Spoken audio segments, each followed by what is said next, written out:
the woods to our residence for the weekend. I just made it down this thing. It's a lot steeper than you think. Besides spending 2 days with 25 strangers in the middle of the woods without service, it was a good weekend. We learned a lot about each other and ourselves. Not only did we learn that wall sitting is a normal ProHealth lab practice, but during the first week of the 2016 ProHealth REU at Indiana University, we learned a little bit about everything related to informatics and research. From Tableau to coding for qualitative data to reading endless research papers, we realized that the research life can vary on a daily basis. We became advanced with our paper circuit skills and learned the ins and outs of making our very own mobile application.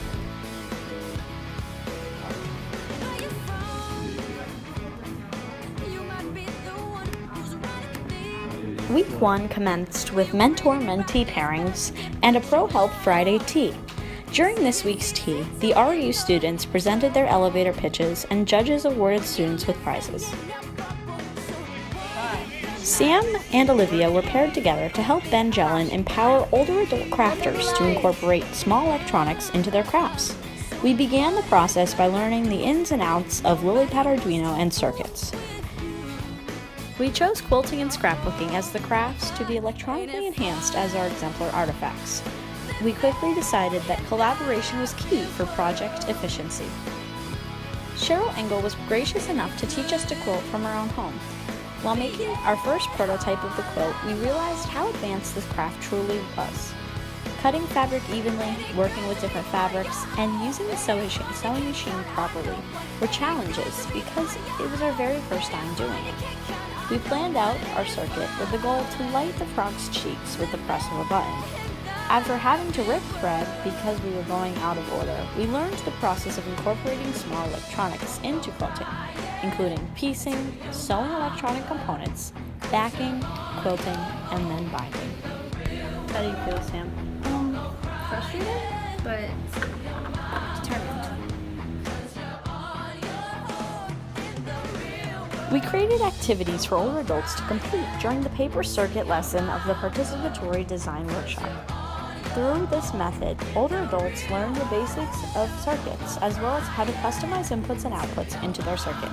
We ran a beta test thanks to other student researchers and taught them the same activities while learning from the experience to better prepare for the future participatory design workshop.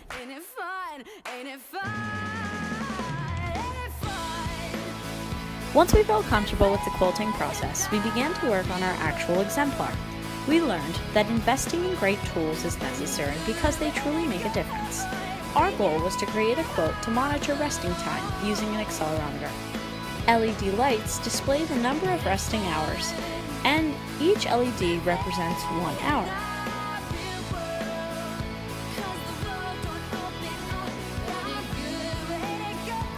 In order to receive accurate data from the accelerometer, we had to test a blanket by rolling around in it a few times to learn the best place in the quilt to sew the accelerometer.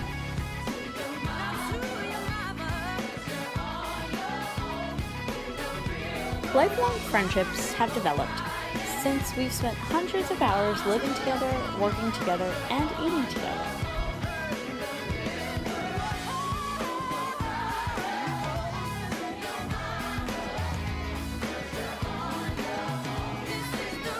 Later we began our second exemplar. We created a scrapbook to add sentimental value that creators appreciate. LEDs and a light sensor were sewed into a book cover for the scrapbook to represent the number of times people viewed the album of memories.